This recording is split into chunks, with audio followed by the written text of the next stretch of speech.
Hey, it's Storyworthy. Today on the show, actress Mary Birdsong talks about her little sister. When I was 7, my brother and sister and I suddenly went to live with our father who lived in Kentucky. And I had no idea why. All I knew was like, I miss my mom, and they can spank kids in Kentucky, which they literally could. There's these sweet pictures of me like in Kentucky holding my doll and like holding up a picture of my mom so that she could see I was thinking about her. Meanwhile, my mother is back in a studio in South Jersey all by herself, pregnant. And she knew she couldn't keep the child at the time. Everybody was like, Kathy, that's crazy. Today on the show, actress Mary Birdsong talks about her little sister. Stay close. Hey, it's Mary Birdsong, and you're listening to Storyworthy.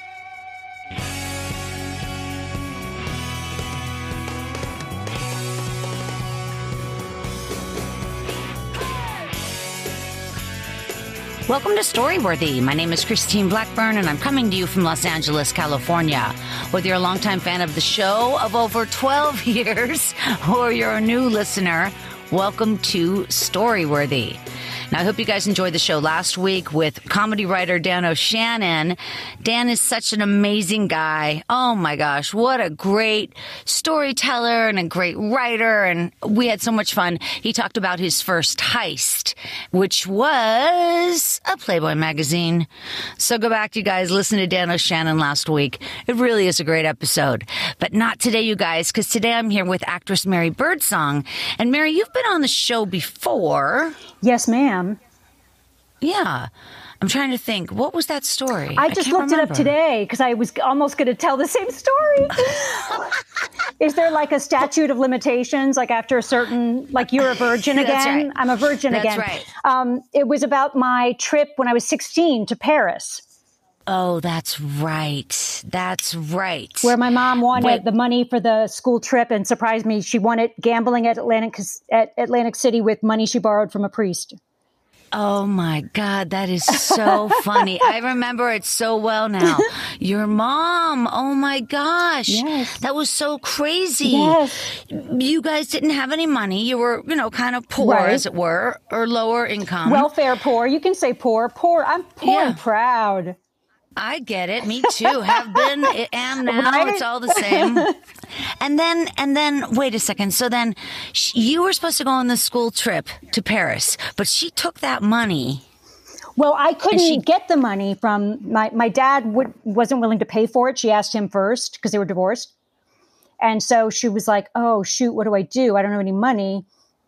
And so she went to Father Henriksen, who she had a crush on, and borrowed $300. And then took me and my little sister, the same one I'll be talking about today, down to Atlantic City one night to gamble at blackjack. And we weren't allowed on the gambling floor, so we watched her like the whole night. I think I was 15 and my little sister was 8.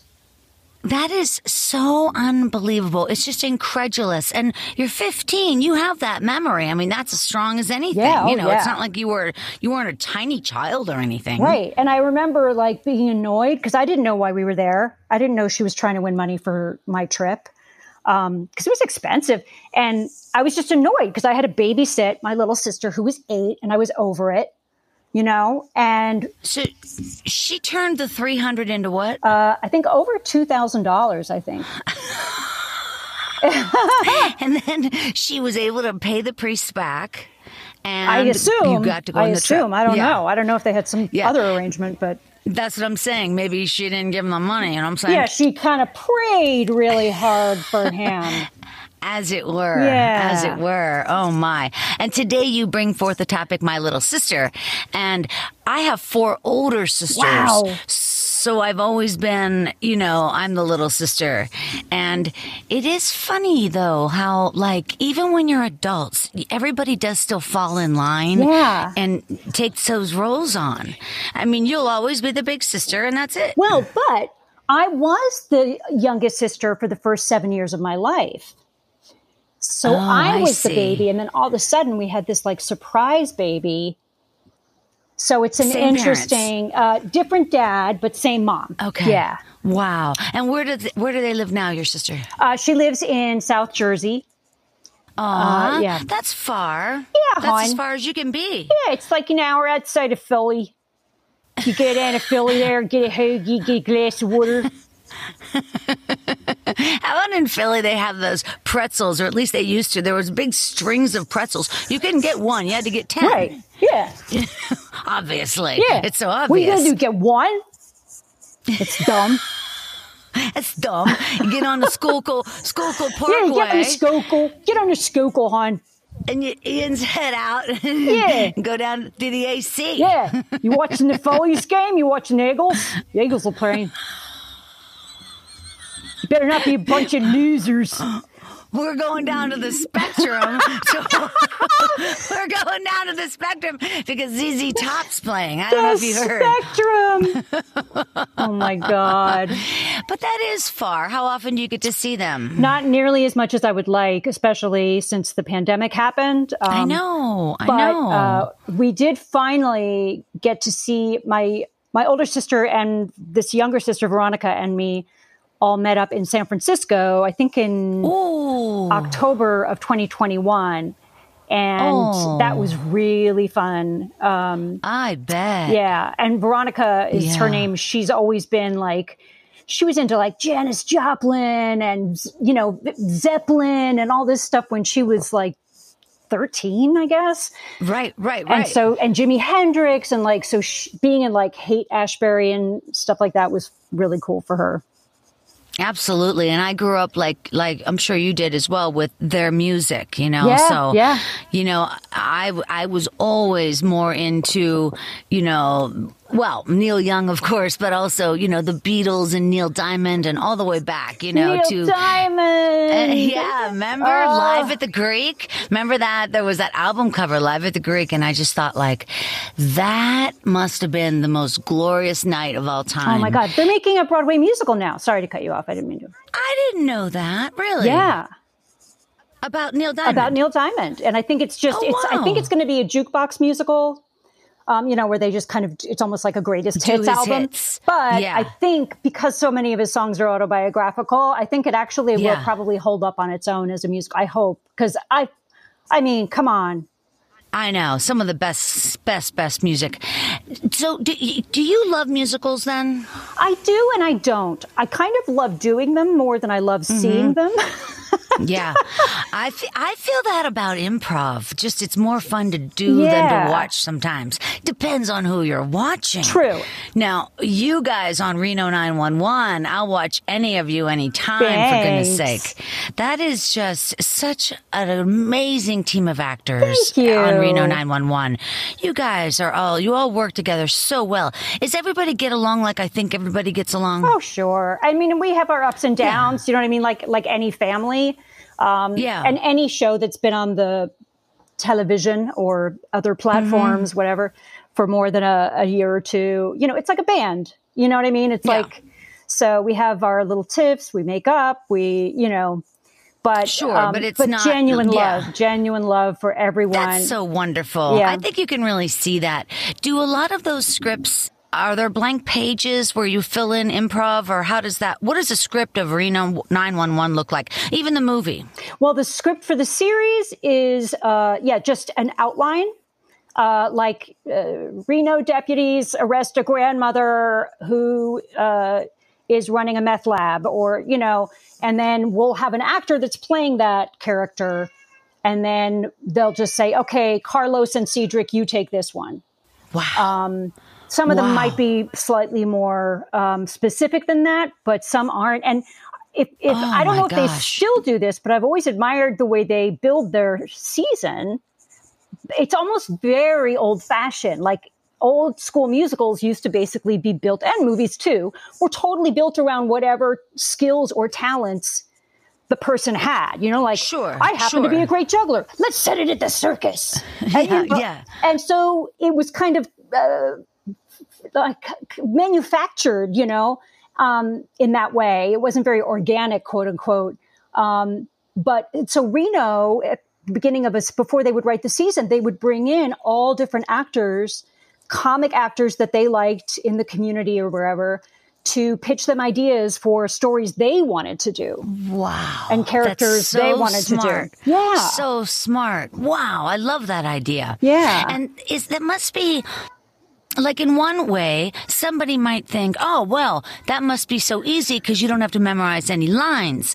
But then on the other hand, when you're in the moment, cameras are running, like there's money being spent around you, and you can't, like, just fuck up. You can't just take it like nothing. Like, you have to be so in it. And so you must have to, like, put so much energy on the people you're in the scene with. Is that true? I mean, I love the fact that it's improv. And kind of fast and loose, I think, even more than the improv element. I tend to have more neuroses about repeating the performance I just did on the last take. You know what I mean? Or, oh, that wasn't good enough. Let me do it again and get it right this time. Oh, that wasn't good enough. But that was technically the great shot with the lights and the sound. So that's the one they're going to use, even though performance-wise, I didn't like it. Okay, so if you do it the first time you do it as it's improv, you have to repeat that again, or can the next take be a different improv? The same structure and the same, usually what they would do is kind of do one pass, and believe it or not, there have been times when they've been like, okay, cut, print, let's move on. Like they're that fast. Wow. And I love that you're physically a lot more free because it's in this handheld style. Sure. Camera-wise. Whereas I feel like in regular acting, for me, so much of it is about, did I move too much to this inch? Oh, I'm off. Oh, I ruined the whole shot, even though that was, Yeah, staying in your light, especially like you were in The Descendants. You're in a scene with George Clooney. Right. That's a lot of pressure. Yes. Am I right? Yes. Oh my God, That's a lot of pressure. Like you have to be so centered and so like on task. Yeah. You know, it might look like you're doing nothing, but if you start talking, you could stop, you could run over somebody else's lines. Yeah. Like how do you not talk over one another? I mean, I think on some takes when they definitely need like it to be clean and pure, if they're a good director, they'll tell you like, hey, just heads up, don't bleed into each other's stuff right now. And sometimes a little overlap is okay, depending on how they shoot. But it's in a way, it's the least conducive to a good performance. The conditions of shooting a movie or a television, as far as I'm concerned, it's almost like they do everything they possibly can to make it not feel like fun to perform. Because, I mean, I even have a picture on social media one time from, I think I was doing The Middle or something, and it literally like less than 3 feet away from me was like a wall. It almost looked like the Alien, but instead of being a monster, it was like all this like tech equipment and computers and lights. And the guy hunched on a little stool and he's got the thing. And you're supposed to just be sitting there going like, so what are you doing Saturday night? I don't know. In other words, there's this stuff going on around you because they have to be close to you, but they're technically like in your space. But you have to pretend no problem. Yeah, and it's their space too, because that's the nature of the beast. Like if they're not there, you don't capture it. So it's a shared space, but it's because you have to be so technically precise. For me, it kills a little of it makes me watch myself even more, as far as like, your own sort of critic, and just being afraid that you're going to screw something up.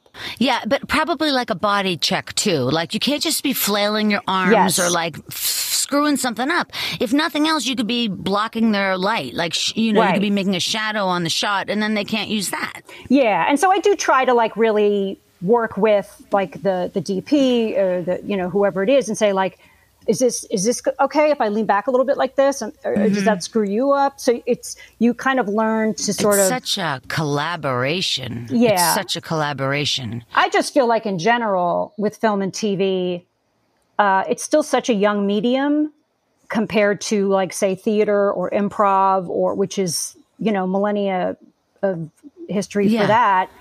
And I feel like at this point, it's almost like the tech has stopped serving the performance, and instead it's like the performance and the talent is serving the tech. Wow, that's a really interesting take. No, I never heard that. In other words, like, we're going to use drones, and so you are a slave to that machine up there because that's where the camera is. Right. It's almost like, I almost want to like apologize for being there, for being human, because you know what I mean? And like, oh my God, an airplane. Oh my God, somebody sound the alarm, an airplane. It's like, Jesus Christ, lighten up. Yeah. But I get it. It's tons and so much money that no wonder everybody's stressed out. It's not just the money in terms of the technical stuff going on. It's all the labor. They're paying. Everybody's getting paid there. And, you go over the 8-hour limit, and then the union, shoots it to another level. One more question about Reno 911, and then we're moving on, because I do want to hear about your little sister. Let me ask you then, in Reno 911, so let's say the shot is a couple of you guys are pulling over, a car, right? Right. So we have a wide shot, obviously. That's one camera.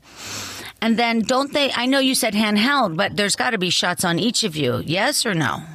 I think when we're doing something that takes place in a patrol car, I think they'll have like a wide camera, a wide lens, but they'll also have either the cameraman literally in the patrol car with you.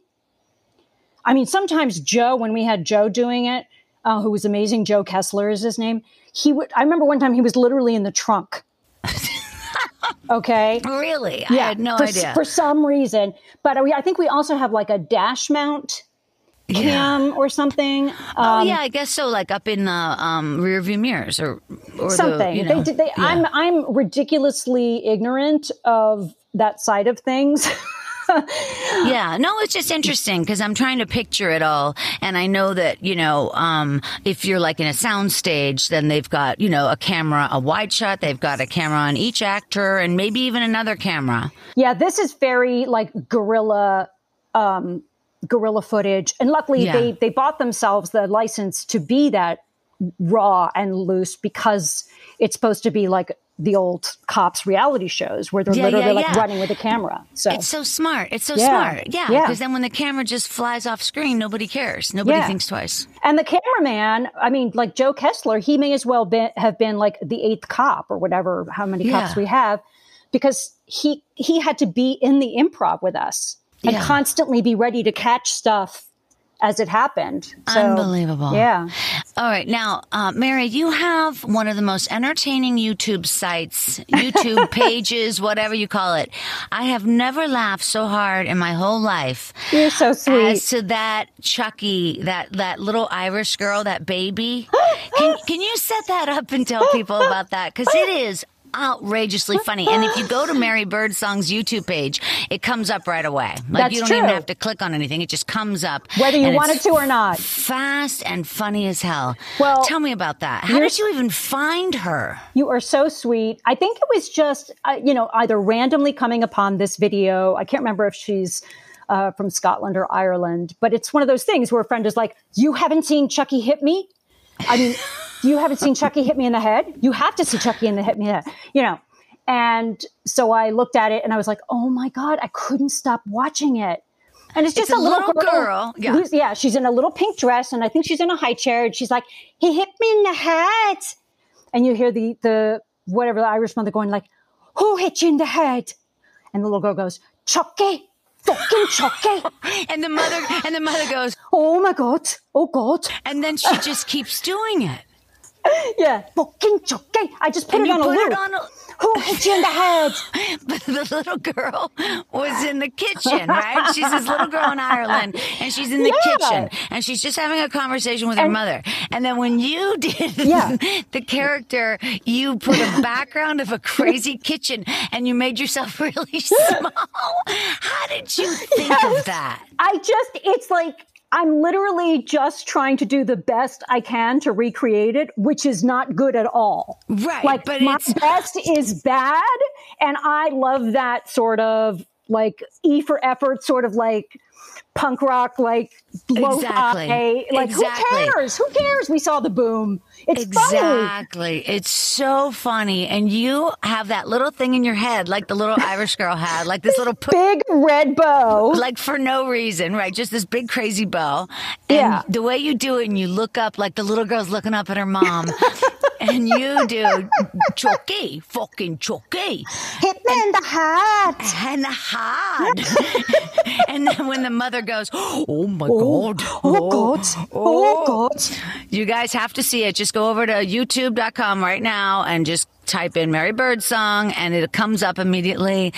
And you will laugh so hard. I sent it to like 10 people. You're the best. My sisters all lost it. One of my sisters was like, "Oh, I can't wait to show everybody at work." And another sister was, and then I sent it to another friend, and she wrote back, "Cute."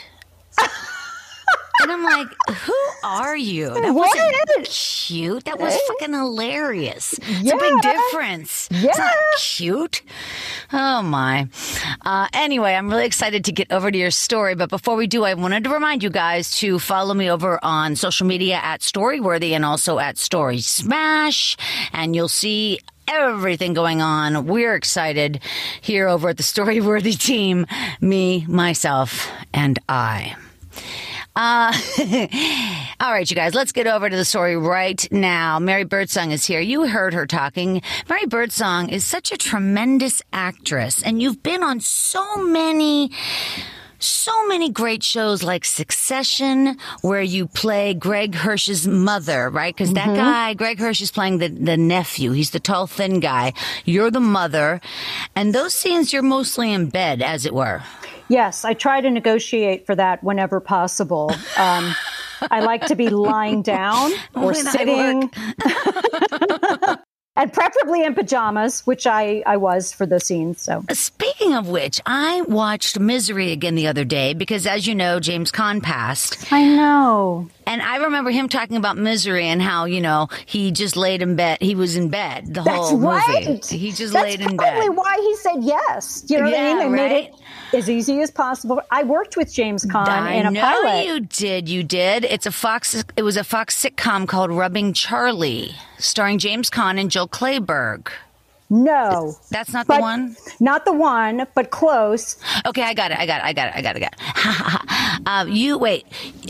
It was a Fox sitcom starring James Caan and Jill. That's not it? With Jill Clayburgh. It just wasn't called Rubbing Charlie. Oh, what was it called? The catchy title was The Untitled Eric Gilliland Project. Oh, my God. That means it was untitled. It was and that's the name of the man who created it. Yeah. So it could have been called The Untitled Mary Birdsong Project. Sure. And then they would have changed it. It's a placeholder until they, NBC or whoever decided. But it was a great show. It was right after 9/11, and it was kind of like All in the Family style. Wow. And so what was James Caan like? Because I've heard a lot of stories about him, all about him being a wild man and a lot of coke and a lot of, alcohol. Any of that? Well, I mean, I think I was relatively late in his acting career. I mean, considering how long he's worked. I found him, if memory serves, to be a delight. And just kind of an old school, like he was playing this kind of Archie Bunker figure. Yeah. And it seemed to go very well. I do remember him being flirty in the best way possible, not gross. Yeah, sweet, yeah. That was back when you were allowed to flirt. Yeah. And he just was kind of jovial and tickled, but I think he couldn't really remember any of his lines. I think he was much more used to the pace of film. I see. Interesting. So, because of course, sitcoms, there's 40 or 50 pages brand new every week. Yeah. But he was very, very sweet. Good. He's a handsome man. He really was. Very. And you could tell, like, he was older at that point, but he was still like, I'm not done. Like, So interesting. Yeah. And then when we were talking about musicals earlier, I wanted to ask you about your fascination and your show that you did on Judy Garland. I mean, Aw. this is such an unbelievable, I know I saw you on Conan and, he talked to you about the Judy Garland show that you did. And then you just whipped out a number right on Conan. You sang on Conan, your voice. Did you know you were going to be singing on that? I did. Because you were banging it out, man. It was beautiful. I was thinking, had you already warmed up your voice or something? Well, it was funny. It was during, I was on Broadway at the time in the Martin Short musical. Fame Becomes Me. Fame Becomes Me, in which I actually performed as Judy Garland as part of that show. And I don't know if they had a last minute cancellation or what happened, but I got a very last minute call that said, I think we want you to do Conan in 1 day or 2 days or something. Oh my God. Wow. Yeah. So I guess the woman who came to the show, the woman who books Conan at the time, came to see the Broadway show and asked me to be on it after that. How great was Wasn't that? that sweet? So exciting. For theater. And so I had to go on a 2-show day. I had to do the matinee, then go record Conan, and then come back and do the evening show. Wow. How exciting. Yeah, it was amazing. Cool and I remember, I freaked out. I was so terrified. And I made my friend Caddy, my best friend Caddy Biscone, who's hilarious. I made her kind of brainstorm with me, what stories should I tell? Yeah. What should I do? And who chose the dress? Or is that the dress you wore in the show? Because the dress was very fancy. Thank you. You know what it was? I think it was my dress that I wore opening night. It was a Betsy Johnson dress, and the costume designer built in gorgeous. I was skinnier at the time, so of course, unfortunately, the boobs were the first thing to get smaller, not my ass. So the costume designer of the Broadway show built in a shelf in the dress. Wow. So my boobs looked enormous. Kind, like a corset or whatever. Like styrofoam, as if he put a little styrofoam desk in the torso of my dress that my boobs just sat on. It was is hilarious. Thing. That is so funny. They have so many tricks. I know. Wardrobe people and costume designers, they have so many tricks. And it's amazing. They always say it's about because my nephew is a costume designer, and he always says it's about what does he call it? Wait, not the underwear, but the structure. No, it's about foundation. The foundation. Yes, the foundation. It's about the foundation, and the clothes are the very last thing. I love it. Isn't that funny? Wow. And then you also, like I mentioned before, were in The Descendants with George Clooney, which I watched that again as well. You're amazing. I love that movie. I really like that movie as well. Yeah, it's so original as well. Just the idea that the lady gets into that, speedboat accident in the very first scene, and then the rest of the movie she's in a coma. Yeah. Talk about her gig, just laying in that bed. Right? And you know what? I remember she was a smoker. Oh. And this was pre-vaping. So she wanted to go out for smoke breaks. She must have been dying. Because I remember being a smoker, but I remember telling her when we were at the screening party or whatever for the Oscars or something, I was like, if you do not write a one-woman show about how you finally get to kiss George Clooney in a huge movie, but you have to be in a coma the whole time, then I can't help your career. That is so funny. Yeah, and she had to lay there while he had those massive monologues. Yeah. Very interesting. Very interesting.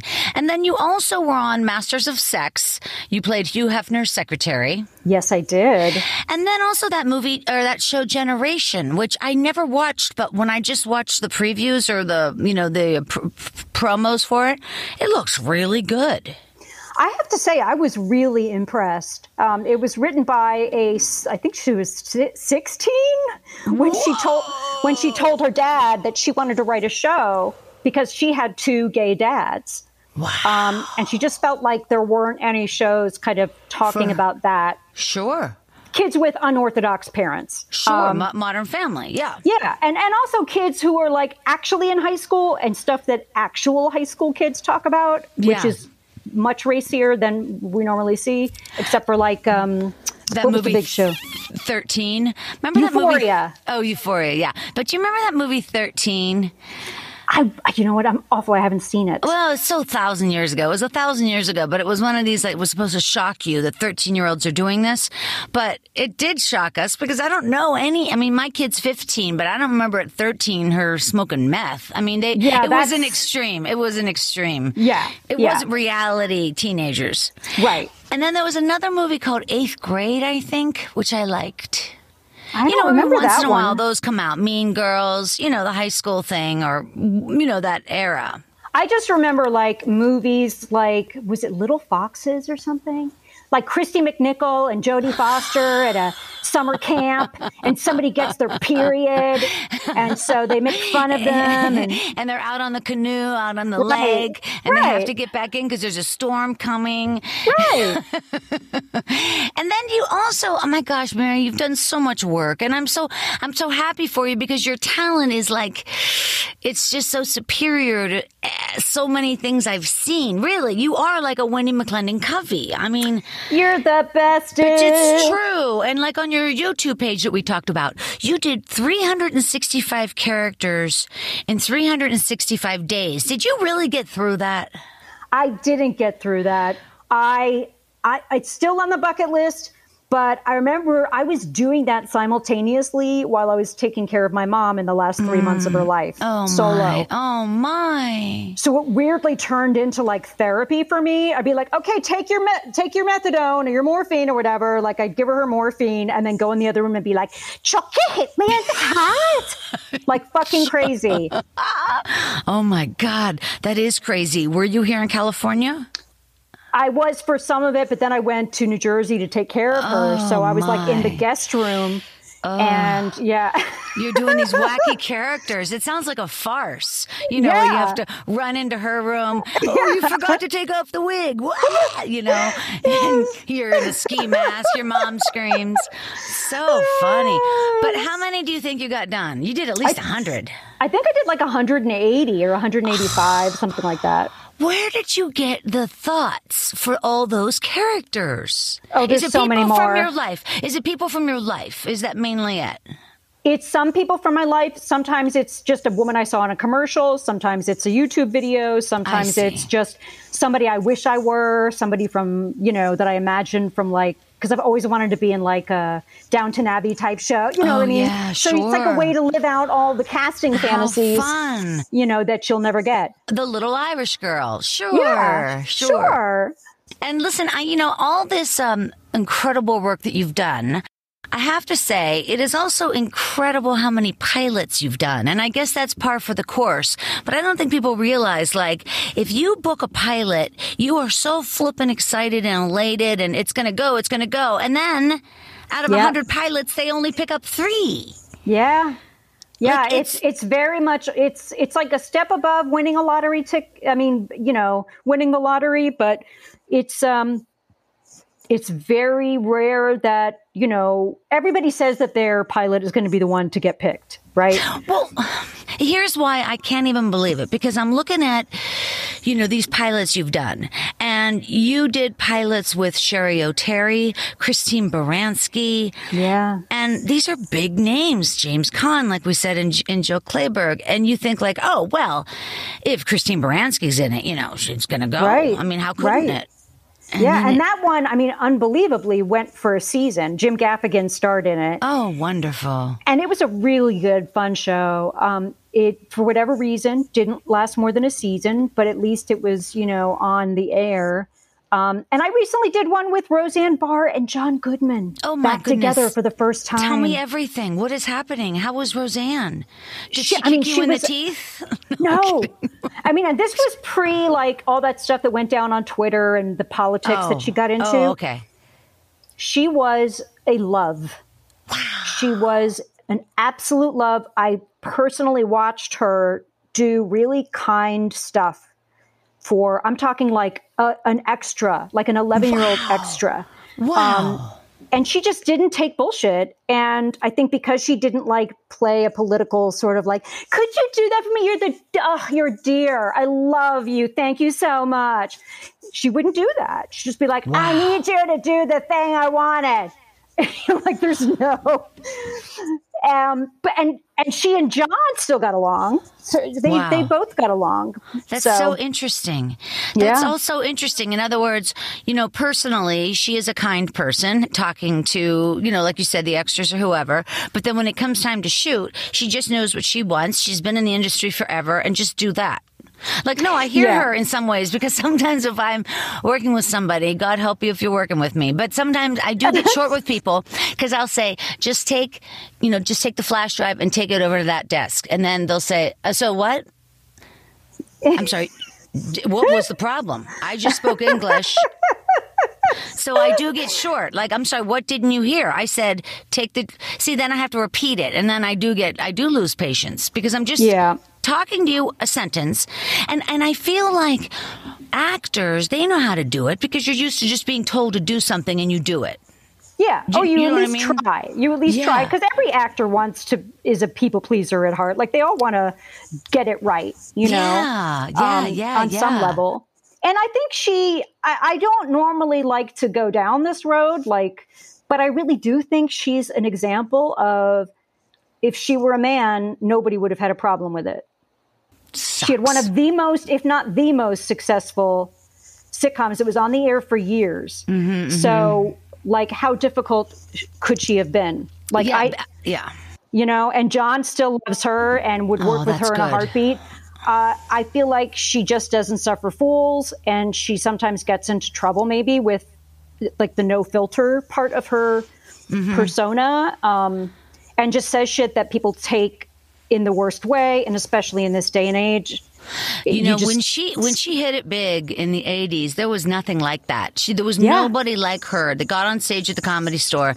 And I remember, there's a story about Mitzi Shore seeing her, in the OR and just being blown away, boom, that's a sitcom right there. And then it was, it's interesting. And then listen, we're going to get over to your story right now, but I also wanted to say, you've done so many films. What do you prefer? And you worked with Peter Sarsgaard.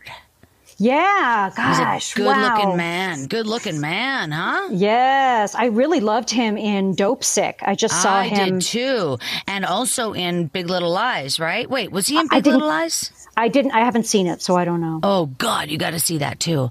There's so much good stuff out there, and so little time. Honestly, I know. Okay, so real quick, so TV or film? That's hard. Yeah, because it's both, isn't it? It's because everything's always so different. Yeah, I guess whatever. I guess TV? No, I take it back. Film. That's hilarious. I take it back. My ex-husband always liked film better, because he said, because you do a film and then that's like a piece of art and it stands alone, it's by itself, and it'll always be. Whereas TV shows, they get canceled. And then when you say, oh, you should watch such and such series, it's like, yeah, watch these 62 programs. You know what I mean? But a film is just, it's one work of art, and it's somehow, it is a little bit elevated. I don't know why that is. I feel like it still is. I feel like that line used to be much more defined. Mm-hmm. Now, big movie stars used to never do television. That was considered really, slumming. Yeah. And now they're stepping over each other to get, TV voiceover gigs. Sure. No, I get it. It's. I saw that Elvis movie the other day, and it was okay. But it also could have been called Tom Hanks wants to be in another film, and he's the executive producer. So we're putting him on the screen. So it's like the whole thing is about Elvis's manager. It's not even about Elvis. I mean, it's like, what the fuck was this? Yeah, and then the guy that played Elvis, Austin Butler, I think his name is. I'll say this. Hunka Hunka Burnin' Love, Mary. Wow, Bossa Nova Baby. Beautiful man. Oh my God. I love Baz Luhrmann so much, and he is on my bucket list. I have to work with him at some point. He would love you, of course. Have you ever seen Strictly Ballroom? Yes, it's been a long time. Boy, that's an older movie. That's probably from the 90s, right? Yeah. I think it might even be 80s. Yeah, it's old school. It's one of his first, if not the first, but it's genius. It's just so extreme and funny and Strictly weird Ballroom. and sweet. I remember that long time ago. long time ago. Yeah. And you just, wow, you just astound me turn after turn. What I really need you guys to do, though, is go to YouTube, look up Mary Birdsong, and just fucking choky, and you'll see what happens. You can find Mary over on Twitter at Mary Birdsong and on Instagram at Mary Birdsong Official. All right, you guys, wherever you are, put your hands together for the very talented Mary Birdsong. Okay. I'm like, am I on? I have a little sister. Her name is Veronica, and she has bright red hair, long hair. And today, the day that we're recording this podcast, is her birthday, July 13th. And she is 15 years old. No, she's 47 years old. Wow. But she's not. She's 15 because I'm not even 47. How can she be 47? It's so weird. Getting old, everybody, is very weird. And I have a hint. I have some special knowledge to relay to you. You never stop thinking you're 16. You still feel like you're wearing the wrong jeans. You never get it. You never get it together. It's just 16, but with wrinkles. Anyway, on that positive note, my little sister. No, in many ways. It's true, because when I was a kid, I thought, oh, if you're 35, well, you could just be the president. I mean, you are so together. Yes. And then you get older and you realize there's 80-year-olds that never got their shit together.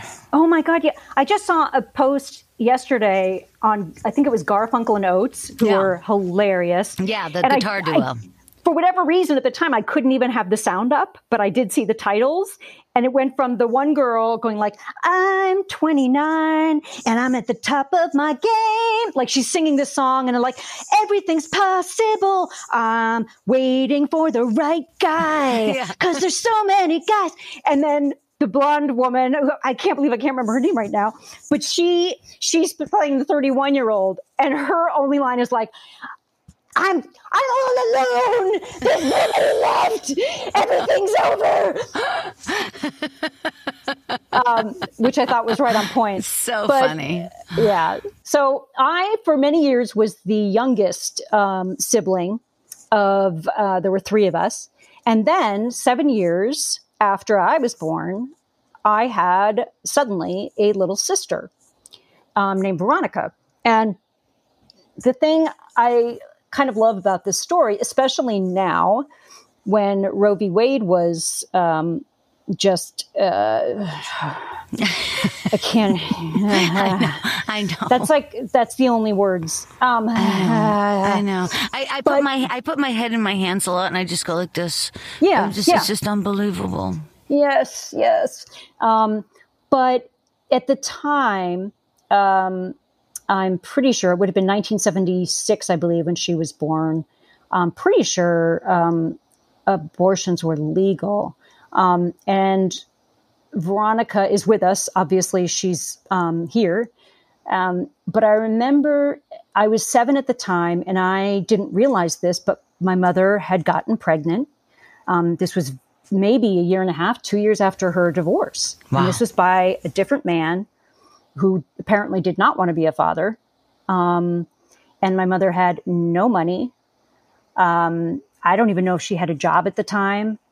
And was also just like mentally not resilient. She was like this Blanche Dubois character. I talked about it, I think, in the last story I did here. Like if you took Blanche Dubois and put her in like tube socks and a denim wraparound skirt and like made her a greeter at Walmart, like in Jersey. Like she just was so confused and doing her best to live in the 20th century at the time. But when I was 7, my brother and sister and I suddenly went to live with our father who lived in Kentucky. Oh. And I had no idea why. All I knew was like, I miss my mom and they can spank kids in Kentucky, which they literally could. Jeez. So terrifying. But there's these sweet pictures of me like in Kentucky holding up, like I'm holding my doll and like holding up a picture of my mom, like a Polaroid picture of my mom so that she could see I was thinking about her in the picture that they took. I was a real mama's girl and painfully shy.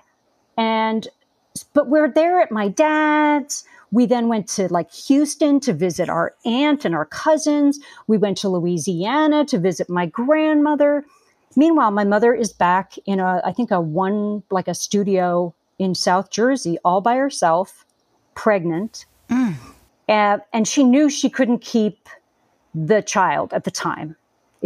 Everybody was like, Kathy, that's crazy. You can barely, feed your children as it is. It's just not a smart idea. But for whatever reason, and I know my mom at some point in her life had to have or chose to have an abortion. And for whatever reason, she chose, and I underline the word chose, as opposed to was forced, to have the baby and give it up for adoption. And again, I know none of this at the time. So while we're like gallivanting all over the country, visiting all these relatives, my mom, I guess, had arranged some sort of like adoption through, I don't know if it was like black market or gray market or what it was, but some couple sort of on the lowdown agreed to adopt her baby. I think it was basically like an informal, not surrogate, but you know what I mean? So They said, you're pregnant and you can't afford to have another child. We want children and can't have them. Let's make a deal. Right. And so she got like a game show. She got like flown out to Los Angeles and, and put up. And I think they were paying for the medical bills and stuff, or as far as I know. And so she had the baby. And then at a hospital here in LA. At a hospital here in LA. Good point. And she's by herself. A broken down shack. No, she's by herself. Nobody wants her to keep this child. Yeah. Her wallet doesn't lonely. want. Yeah, and depressed and bipolar and and painfully shy and self-conscious and newly divorced and she was beautiful. And so she's in this hospital, and as the story goes, as soon as she held my little sister in her arms, she changed her mind. And, she was like, I felt really bad, but I'm so sorry. And so she decided to keep this baby.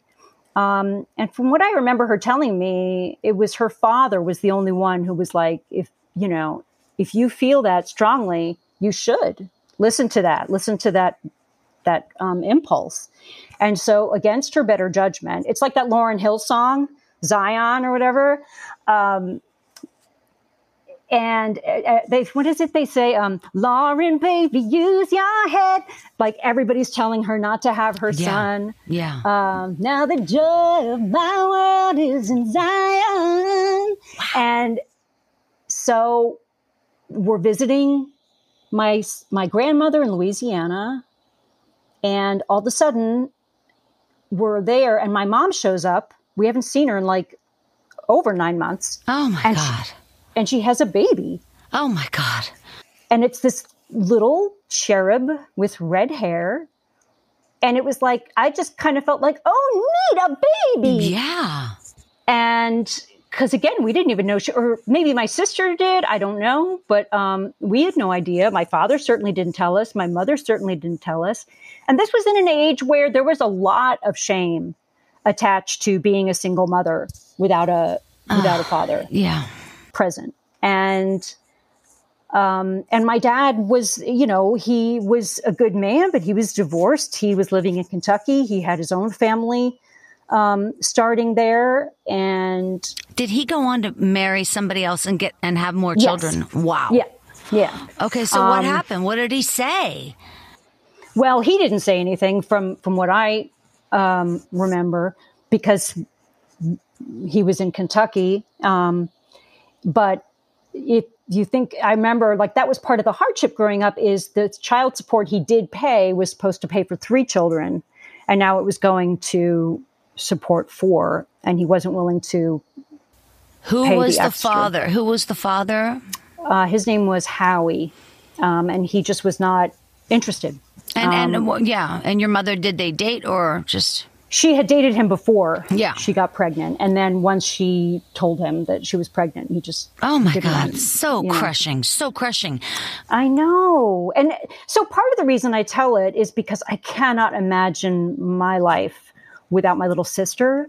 But I love that it's a pro-choice story that happens to end with a human life that luckily had the resources and support. You know, my mother was already challenged, but thank God she had, you know, an ex-husband that was willing to take the kids for 9 months, that she had parents that were like, come down to Louisiana, we'll help you, you know.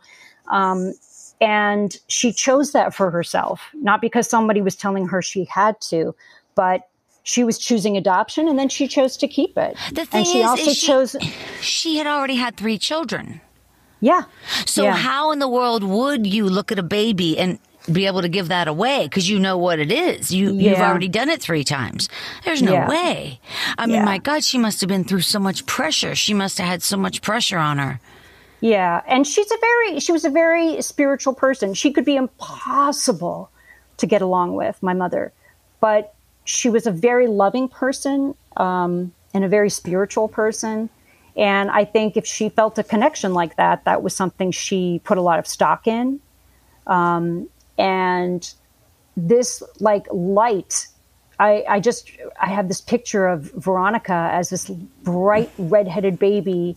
And I don't know if it's because of her origin story, but it's every little picture of her as a little girl. It's always like her fists are clenched and she's wearing cowboy boots and sunglasses. And you better fucking look out, man. Like she's just always raging. A fighter, Yeah, rocking. And she loved horror movies, and she loved Guns N' Roses, and she loved, you know. So she just has this incredible life force. Yeah. And she is the life of every party. She's incredibly kind. She's a great mom herself. Aww. And I have a beautiful nephew that's her son, and a great husband. And like now that my mom's gone, like my sisters and my brother's gone as well. So my sisters are my everything. Yeah. You know? And you're like her mom, I'm sure, in many ways. You're maternal to her. Maybe. In some ways, maybe, but Anne, my older sister, Anne, who was, you know, the second oldest in our pecking order, Anne was like a mom from the get. Like when my mom was asleep, like after school, you know, we'd get home and she'd still be whatever, Valium or something. And Anne would be like, okay, Veronica, let's make you a snack. Like, that's amazing. Isn't that something? What was the show? That was, oh, fuck. It was this family and the father was a drunk. It was a big sitcom on FX. No, there was some show. I can't remember it right now, but. Well, let me ask you something. When you guys were in Louisiana, it was just you and 2 sisters and your grandparents. Me, my older brother, and my older sister, and me. And then my little sister showed up with my mom. I know, but your father was in Kentucky. Yes. So he took you to see all these different people in different states, but then he kind of left you in Louisiana.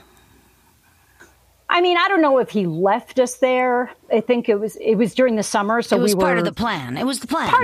I think they mapped out different chunks of time. Yeah, because also he was newly married and like didn't have kids yet of his own, so he was like, "Hey, guess what?" So my stepmother suddenly had 3 kids she was helping to take care of for, you know, all summer. I know. It's just that when you're a father, that should be it. Like, you shouldn't even move on to another family until you can raise those ones. I don't know. Maybe that's wrong. But it just seems like... whole other podcast on that subject. I know. But like, I'm a mother, right? And when I was 15, my dad left our family and I didn't see him for 9 years. Oh. So that's like me, like right now, just walking out on my kid and not seeing them. I can't imagine. Years. I mean, I'm just saying, what the fuck was happening in the 70s? Like, it's like parenting wasn't valued. Nobody even wanted you. They just had you by accident, or you were just there. And Right. and people were just like, but I got to get on with my life. I'm doing my thing. And it's like, wait a minute. You can't just have us and leave us. My dad always said, and there's 6 kids in my family, he said, all of you kids were raised by the age of 7. Yeah. Oh, that's great. Like, that's great. What are you talking about? So you graduated.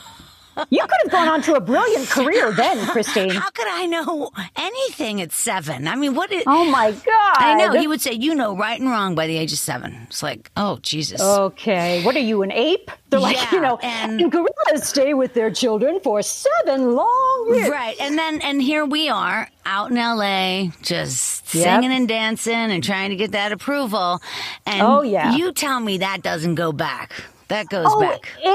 Just like I was saying earlier, like you're always going to be 16 in some parts of your soul. That never goes away. That never goes away. You know? And God bless my dad has like really worked hard to make up for time that we didn't have together. Oh, that's nice. Yeah. And he's a really good guy and, was going through his own issues. And I think a part of the reason I didn't have kids because I knew that I'd be like, hey, you're 7, you got this, right? Like I was. Kids, we weren't prioritized. My dad would say, children are to be seen, not heard. Right. It was still that like Victorian sort of mentality. And I put a lot of stock into part of that because I think sometimes it swings too far in the other direction. The pendulum of like, the kid doesn't want to be in control of the house. Like, they should kind of be a little bit afraid of mom and dad. Well, your sister's so lucky to have you. That's so nice. She must be so proud. And we're lucky to have her. I hope it's, and also I asked her before the podcast, I said, Ron, is there a favorite childhood, like crazy childhood story that is your favorite?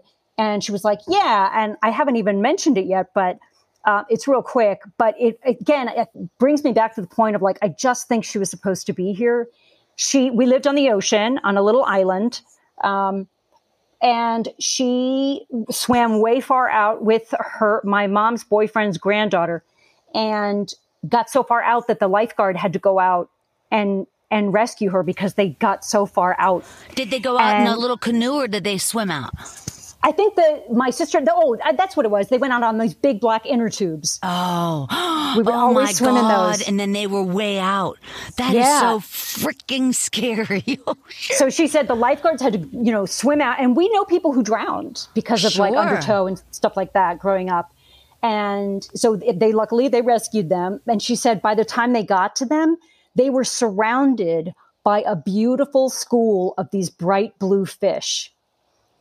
Her and her friend. Wow. Almost like they were like, she felt like they were like little protective, weird. She should have that tattoo. I want her to get that tattoo. Yeah, right? That fish so on I just her feel like all signs point to like indestructible. What ocean are you speaking of? I'm sorry.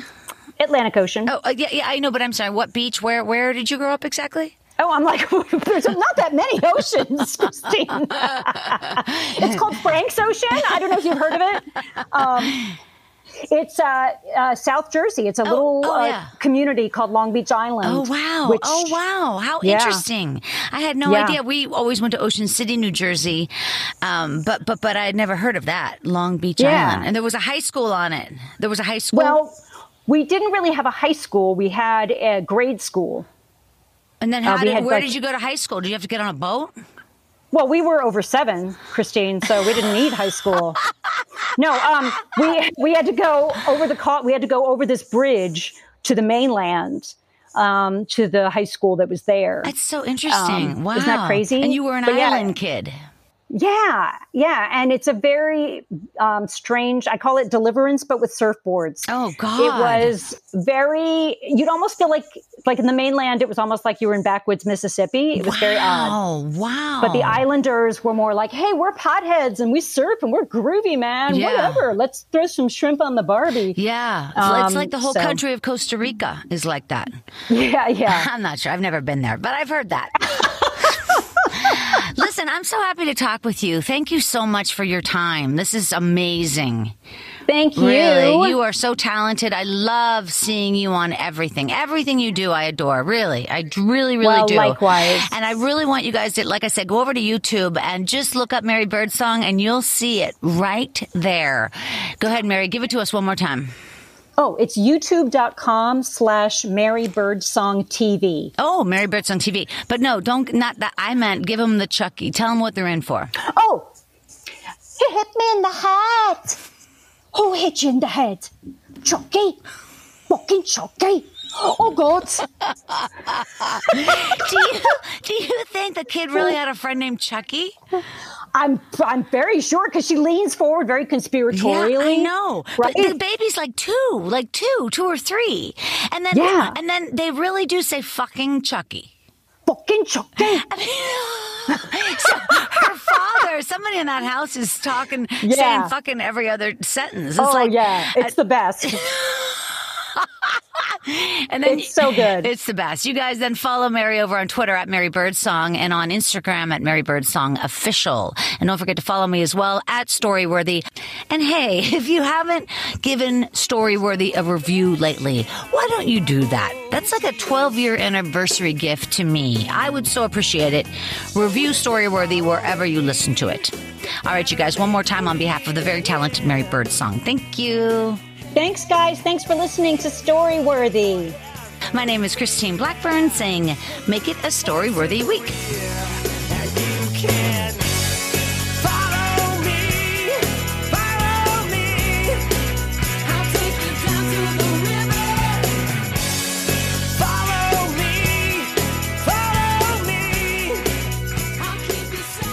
Thanks for joining us on the Storyworthy podcast. We'll be back next week with all new stories. Subscribe to Storyworthy on iTunes and visit the Storyworthy website at storyworthypodcast.com.